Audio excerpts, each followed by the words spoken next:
Welcome to KCTV English News. I'm your host, Angel Kim. Emergency measures have taken effect in Jeju for the first time to mitigate levels of fine dust particles. Fine dust has hit dangerous levels for 2 consecutive days across the island. Employees of public institutions were subjected to the alternative driving day system to regulate vehicle use, and operating hours for over 100 sites, including public projects and dust scattering sites, were adjusted. Construction work was also reduced, and work sites were frequently sprayed with water in an effort to control airborne dust particles. The provincial office recommends the use of public transportation while the levels remain high. The provincial government will hold a hearing to cancel the approval of the establishment of Greenland International, a for-profit hospital. The province has stated that the hospital has not properly prepared for operations since its approval on December 5th of last year. The hospital was given a 3-month period to establish operational systems in accordance with hospital licensure law, but it had failed to do so without valid cause. The law also allows all involved parties to state their case during the hearing. The governor will make the final decision based upon all relevant facts. The hearing process will be completed in 1 month at the earliest. The Jeju provincial government will ring a siren to signify a moment of reflection on the 71st anniversary of the April 3rd incident. The siren will sound for 1 minute at 10 a.m. on April 3rd in remembrance of the victims. The Ministry of Public Administration and Security has approved the use of military sirens for this purpose. The operational status of 52 civil defense alarm facilities will be evaluated by the end of the month. The province requests that all who hear the siren take a moment of reflection to honor those affected by the April 3rd incident.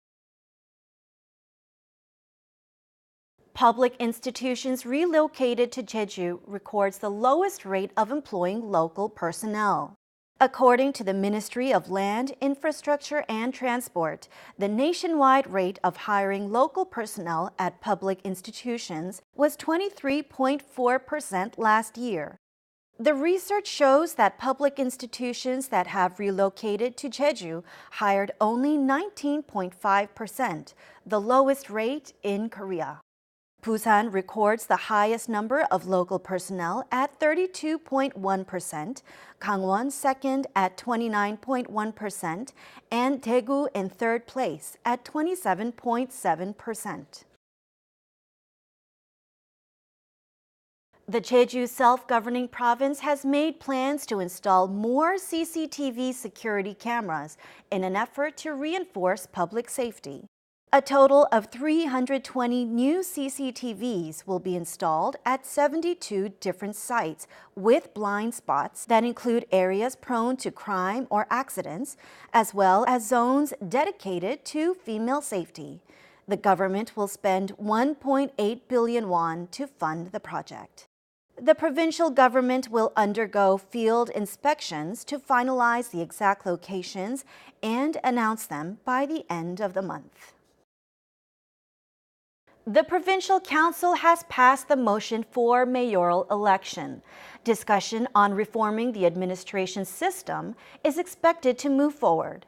Meanwhile, the opposition says that the decision-making body for each city should be restored before the new system is put into place. Mike Balfour reports. The Provincial Council has passed a motion regarding a mayoral electoral system submitted by the provincial office at its regular session.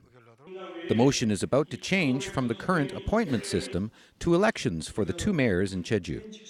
The Standing Committee of the Council considered the motion, but it failed to decide whether to approve or reject it. Without a primary yes or no decision, the motion was submitted to the regular session of the Council. At the regular session, 31 councillors voted for the motion out of 41. The Democratic Party of Korea, the majority party at the council, met before the session and reached the agreement at the last minute. 재석의원 41명 중 찬성 31명, 반대 9명, 기권 1명으로 가결되었음을 선포합니다. As the motion is passed, discussion on reforming the administration system, which hasn't shown any progress over the last 10 years, is expected to move forward. The province is now drafting an amendment bill for the Jeju Special Act to include the change. For legislation, the bill should be proposed by the national government or the National Assembly, and lawmakers will vote on it. The province says that a local referendum on the issue could take place if needed. Meanwhile, the opposition, mainly civic groups, say the decision-making body for each city should be restored first for the new system to properly be in place.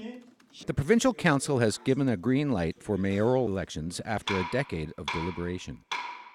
Much greater challenges lie ahead for the change. The province has to obtain support from both residents and the National Assembly.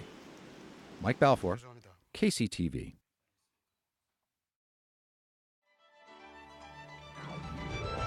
Experience the beauty of spring on Jeju at Sanghyowan Tulip Festival, which runs through April 7th.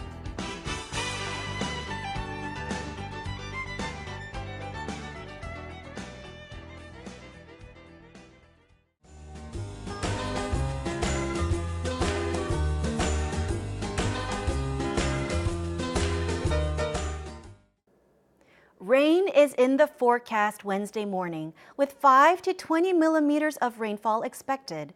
Conditions will improve later in the day. Fine dust levels will remain high, so make sure to take the proper precautions. For a look at the temperatures for the day, here's your forecast.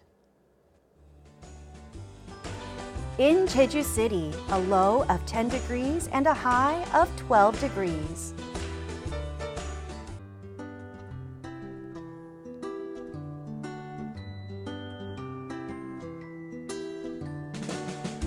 The same temperatures expected down south in Seogwipo at 10 degrees and 12 degrees.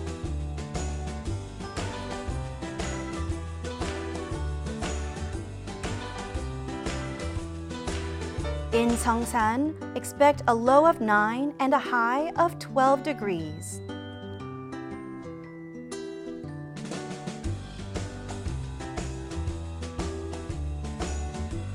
Similar temperatures expected in Kosan at a low of 9 and a high of 11.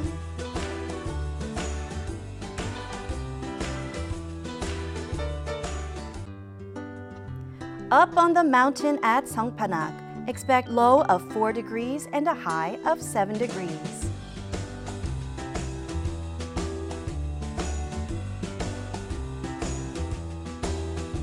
Out on the waters, northeast and east at a speed of 8 to 14 meters per second, and the seas will be between 1 and 3 meters.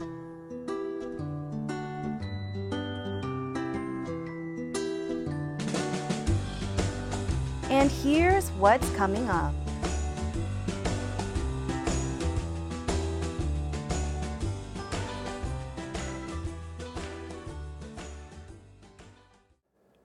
That brings us to the end of today's newscast.